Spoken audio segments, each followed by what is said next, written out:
조부모와의 갈등 해결을 위한 대화법, 가족이니까 당연히 가까울 거라 생각했습니다. 그런데 이상하죠. 조부모님과의 대화는 늘 어딘가 불편하게 느껴집니다. 말을 주고받는데 마음은 멀고 사랑이 느껴져야 할 순간에 오히려 서운함이 남습니다. 그땐 그게 당연했단다. 넌 왜 그렇게 예민하냐? 그 말 한마디에 고개를 떨군 적 있으신가요? 괜찮은 척 지나쳤지만 마음속에는 묵직한 감정이 오래도록 머물러 있었던 적은요? 이해받지 못한 감정은 시간이 지나도 지워지지 않습니다. 그리고 그 감정은 가끔 우리가 사랑하는 사람을 멀리하게 만듭니다. 이 글은 그 마음을 꺼내어 보는 작은 용기입니다. 어떻게 말해야 덜 다칠 수 있을지, 어떻게 들어야 조금 더 가까워질 수 있을지, 그 조심스러운 고민에서 시작된 이야기입니다. 완벽한 이해는 어려울지 모릅니다. 하지만 그럼에도 서로를 놓지 않으려는 노력, 그 자체가 이미 하나의 다리가 되어줍니다. 조부모님과의 대화가 늘 쉽진 않지만 그 관계를 포기하고 싶지 않은 마음이 있다면 지금 이 순간이 다시 연결되는 첫걸음이 되어줄지도 모릅니다. 세대 차이일까요? 감정의 차이일까요? 우리는 조부모님과의 갈등을 자주 이렇게 설명하곤 합니다. 세대 차이니까. 살아온 시대가 다르고 가치관이 다르고 말하는 방식이 달라서 그렇다고요. 하지만 정말 그게 전부일까요? 곰곰이 들여다보면 갈등의 진짜 이유는 시대의 간극보다 감정을 주고받는 방식의 차이에서 비롯되는 경우가 많습니다. 조부모님은 이렇게 말씀하십니다. 가족끼리는 말 안 해도 다 아는 거야. 내가 널 가르치는 거지 무시하는 게 아니야. 그 말 속엔 걱정이 있고 사랑이 있지만 손자녀 세대는 다르게 받아들입니다. 왜 제 감정은 들으려 하지 않으세요? 결국엔 제가 틀렸다는 말만 돌아오잖아요. 한쪽에겐 조심스러운 배려였던 말이 다른 쪽에겐 무심한 비난처럼 들립니다. 서로를 향한 마음이 엇갈리는 건 표현의 언어가 다르기 때문입니다. 결국 문제는 틀림이 아닙니다. 다름입니다. 그리고 중요한 건 그 다름을 서로가 어떻게 받아들이고 어떤 태도로 다가서려 하는가입니다. 세대 차이는 피할 수 없는 배경일 수 있습니다. 하지만 감정의 차이는 충분히 조율할 수 있는 영역입니다. 그 조율의 시작은 아주 작은 인정에서 비롯됩니다. 내가 느끼는 방식이 전부는 아닐 수 있다. 이 단순하지만 정직한 깨달음이 닫혀있던 마음의 문을 조용히 여는 열쇠가 되어줄지도 모릅니다. 조부모님의 언어는 감정이 아니라 역할입니다. 우리는 마음을 나눌 때 감정을 먼저 꺼냅니다. 고마워요. 힘들었어요. 그 말이 좀 속상했어요. 하지만 조부모님 세대는 그렇게 말하지 않으십니다. 그분들의 언어는 감정이 아니라 역할과 책임의 언어로 이루어져 있습니다. 왜일까요? 그분들이 살아온 시간은 감정을 표현하기보다 감정을 눌러야 했던 시대였습니다.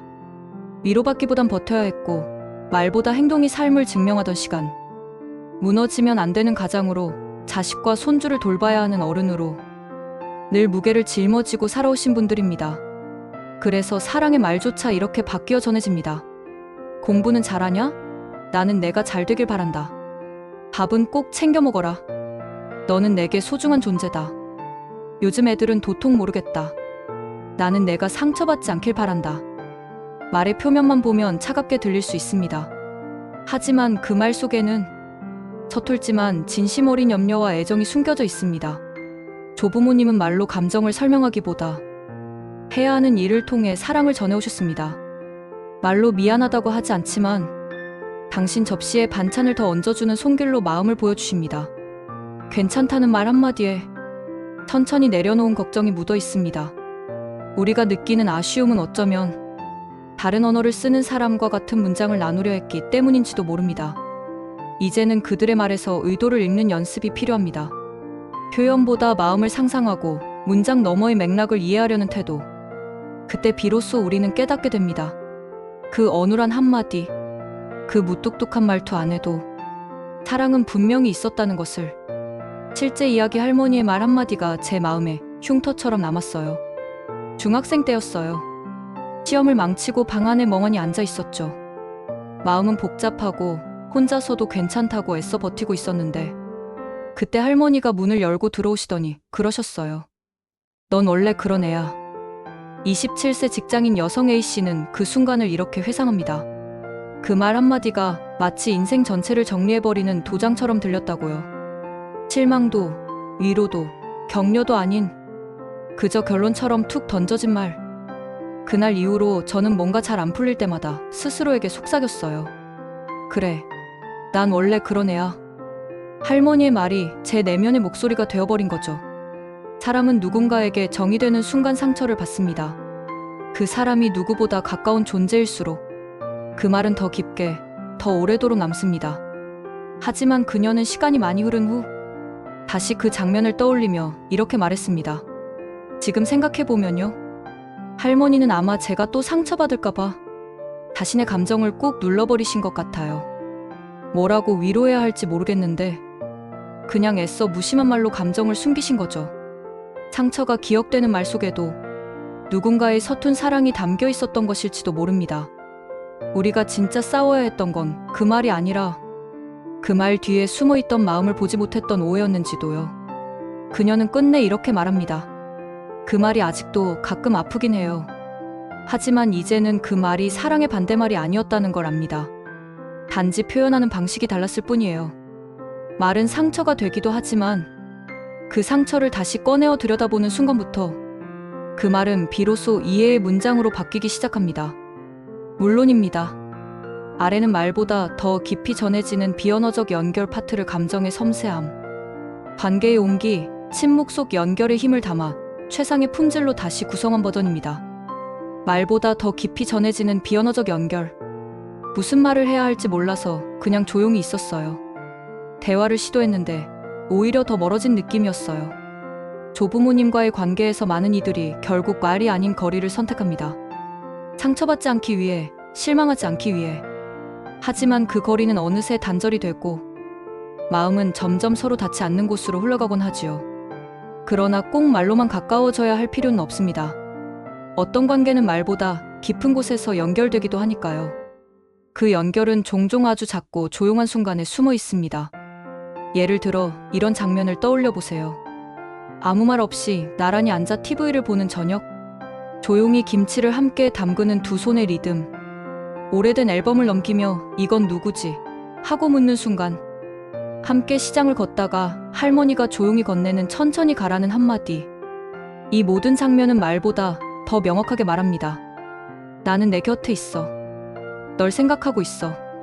조부모님 세대는 감정을 말로 설명하기보다 시간과 행동으로 보여주는 방식에 더 익숙하십니다. 사과 대신 반찬을 더 얹어주고, 걱정 대신 날씨 이야기를 꺼내며, 격려 대신 무심히 등을 토닥여주시는 분들입니다. 그 언어를 서툼으로만 받아들이기보다는 이제는 우리가 그들의 방식을 배워보는 건 어떨까요? 말이 막히는 순간 대신 이렇게 연결해보세요. 함께 밥을 차리며 자연스럽게 손을 맞대기, 손편지 한 장을 써서 조용히 전하기, 예전 사진 속 이름을 하나하나 짚어보며 추억 나누기, 짧은 산책을 함께 걸으며 말없이 하늘을 바라보기. 이런 비언어적 순간들은 때로 수많은 말보다 더 큰 용서와 이해를 남깁니다. 그리고 그 잔잔한 연결이야말로 조부모님과의 관계를 다시 이어주는 가장 따뜻한 다리입니다. 가끔은 말하지 않아도 됩니다. 조용히 곁에 있는 그 시간이 이미 마음을 다 전하고 있으니까요. 조부모님과 갈등이 생겼을 때 기억하면 좋은 세 가지. 조부모님과의 갈등은 종종 말 한마디에서 시작됩니다. 익숙한 표현이 낯설게 들리고 의도와는 전혀 다른 방향으로 마음이 다치기도 하지요. 그럴 때 우리는 무엇이 틀렸는가를 따지기보다 무엇을 놓쳤는가를 조용히 돌아보아야 합니다. 다음에 세 가지를 기억해보세요. 관계의 흐름이 조금 달라질지도 모릅니다. 조부모님은 말의 정확함보다 관계의 방향을 봅니다. 우리에게는 표현 하나하나가 중요합니다. 하지만 조부모님께는 말의 순서나 논리보다 그 말 속에 깃든 관계의 태도가 더 중요합니다. 그분들은 이런 생각을 하십니다. 이 아이가 지금 나와 멀어지고 싶어 하는 걸까? 내가 지금 거부당한 건 아닐까? 말이 다소 거칠더라도 그 안에 담긴 마음만은 느껴지길 바라십니다. 표현이 서툴더라도 나는 당신을 외면하고 싶지 않다는 메시지를 담아보세요. 손자녀는 진심보다 감정의 공감을 먼저 원합니다. 조부모님이 그런 뜻 아니었어라고 말해도 이미 상처받은 마음은 쉽게 가라앉지 않습니다. 우리는 그 순간 의도보다 감정을 먼저 알아봐 주길 원합니다. 그래도 속상했겠다. 그 말이 너한텐 아프게 들렸구나. 이 짧은 공감 한마디가 진심보다 더 빨리 마음의 문을 엽니다.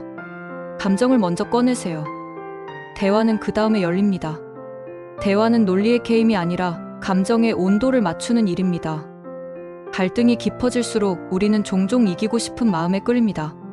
하지만 조부모님과의 대화에서 중요한 건 설득이 아닙니다. 나는 당신을 여전히 소중하게 생각해요. 이 메시지를 어떤 온도로 전할 것인가, 그게 더 중요합니다. 논리로는 바꾸지 못한 마음도, 따뜻한 태도 하나가 조용히 움직이게 합니다. 말로 이기려 하기보다 관계를 지키려는 마음으로 접근해보세요. 그게 더 오래 남습니다. 갈등은 피할 수 없습니다. 하지만 그 갈등을 어떤 언어로, 어떤 감정으로 마주하느냐에 따라 관계의 깊이는 완전히 달라질 수 있습니다.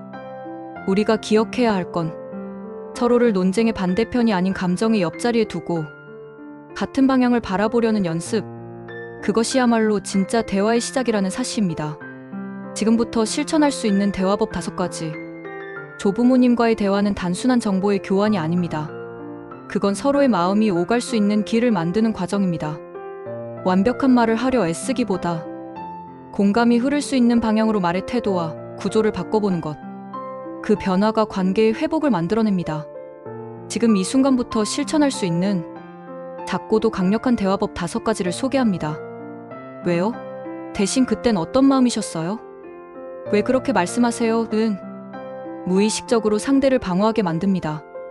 하지만 이렇게 바꿔보세요. 그땐 어떤 생각이 드셨어요? 그 말씀 안에 어떤 마음이 있었던 걸까요?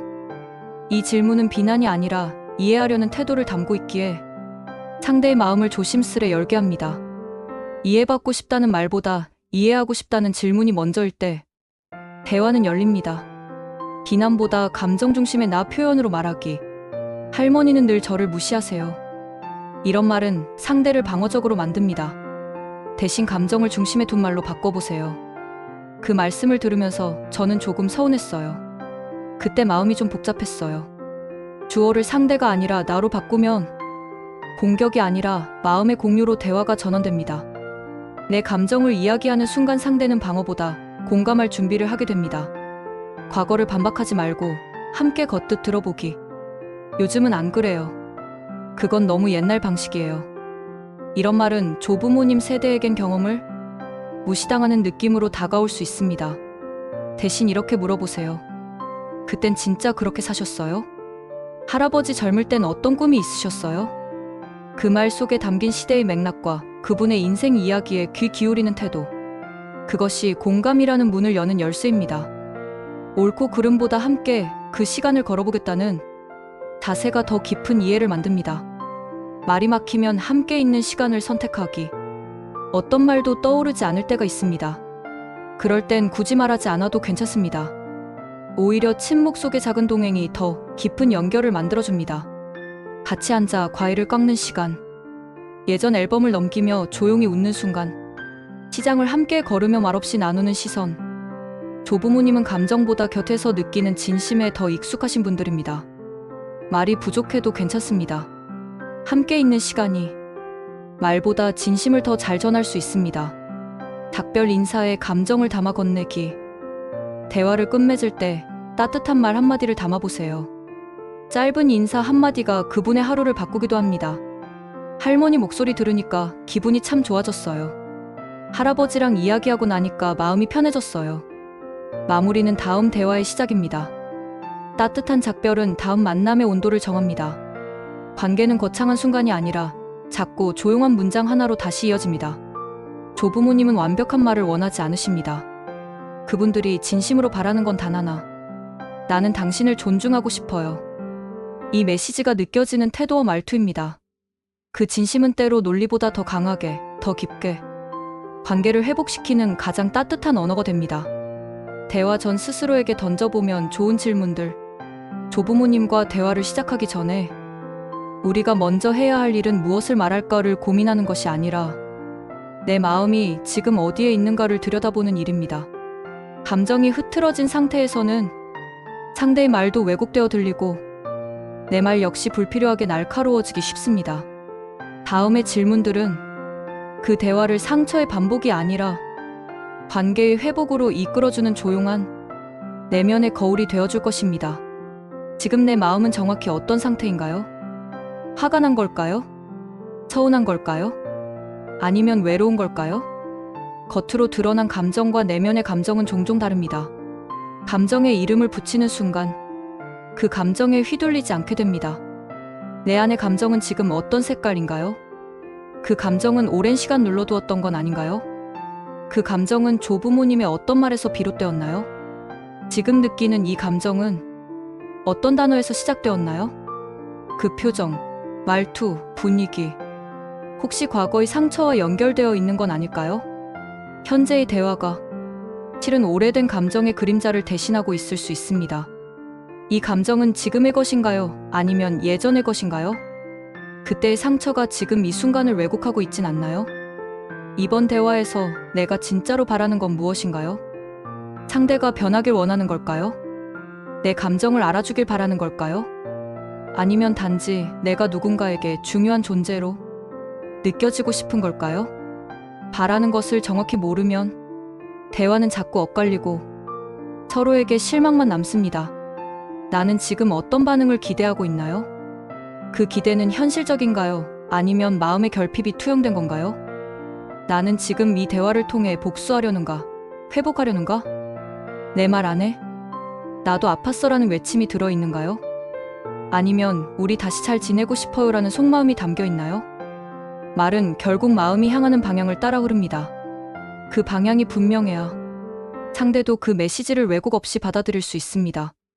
나는 이 대화를 통해 무엇을 끝내고 무엇을 다시 시작하고 싶은가요? 이 네 가지 질문을 자신에게 정직하게 던져보는 시간은 단 몇 분일 수 있습니다. 하지만 그 몇 분이 대화의 결을 바꾸고 관계의 방향을 다르게 흘러가게 만듭니다. 내가 어떻게 말할까 보다 나는 지금 어떤 마음으로 말하려는가? 그 질문 하나가 말로는 해결되지 않던 오래된 벽을 조용히 허무는 시작이 됩니다. 용서하지 않아도 연결할 수 있습니다. 그 말은 아직도 용서가 안 돼요. 이제 와서 아무렇지 않게 지내자고 하면 오히려 더 아파요. 조부모님과의 관계를 떠올릴 때 우리의 기억은 종종 사랑보다는 상처에 먼저 닿습니다.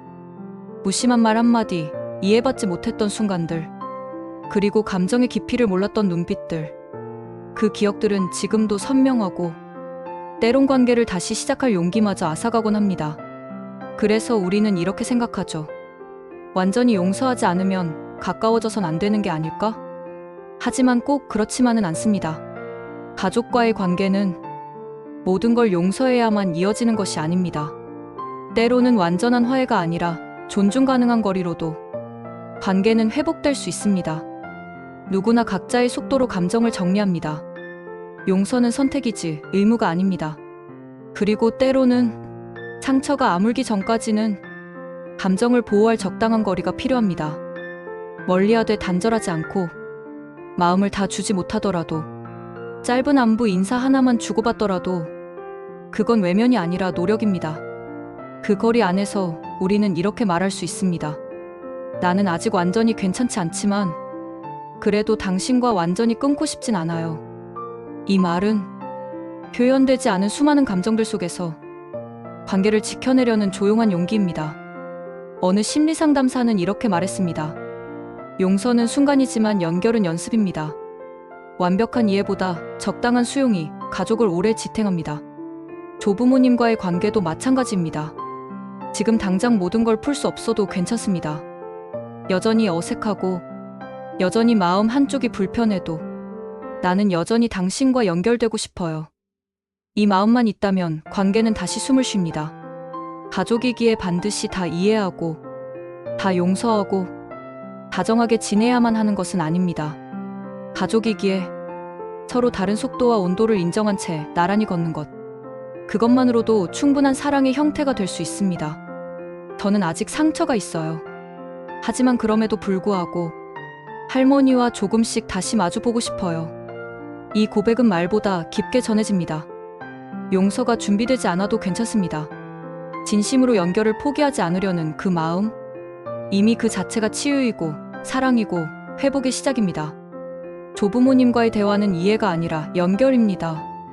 조부모님과의 대화는 종종 어색하게 시작되어 말을 주고받다가도 마음은 서로 스쳐 지나가고 끝나고 나면 이상하게도 더 멀어진 것만 같은 기분이 들기도 합니다. 분명 사랑은 있었는데 왜인지 늘 서운함이 먼저 떠오르고 말은 오갔지만 마음은 제대로 닿지 않았던 순간들. 그럴 때 우리는 자주 이렇게 말하죠. 우린 서로 너무 달라. 도무지 이해할 수 없어.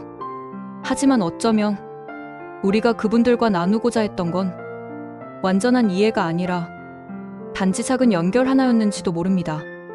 이해는 때로 너무 먼 길입니다.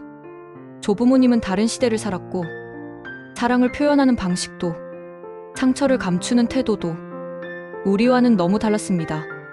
그 다름을 완벽히 이해하려 하다 보면 우리는 지치고 그 기대는 상대에게도 벅찬 짐이 되어버릴 수 있습니다. 그래서 이제는 이렇게 말해보는 건 어떨까요? 저는 아직 다 이해하지 못해요. 하지만 그럼에도 당신과 연결되고 싶어요. 이 짧은 문장이 닫혀있던 마음의 문을 조용히 그러나 확실하게 열어줄지도 모릅니다. 조부모님과의 관계는 말을 잘해서 회복되는 것이 아닙니다. 정답을 말하거나 논리로 이겨야 가까워지는 게 아닙니다.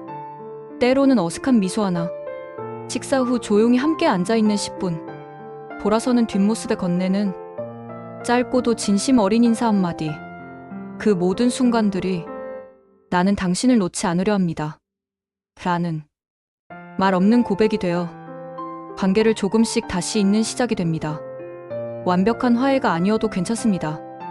이해하지 못해도 괜찮습니다. 지금 이 자리에 서로를 포기하지 않으려는 마음이 있다면 우리는 이미 충분히 가족입니다. 그 진심 하나면 다시 연결될 수 있습니다. 그리고 그 연결은 말보다 깊고 오래 남습니다.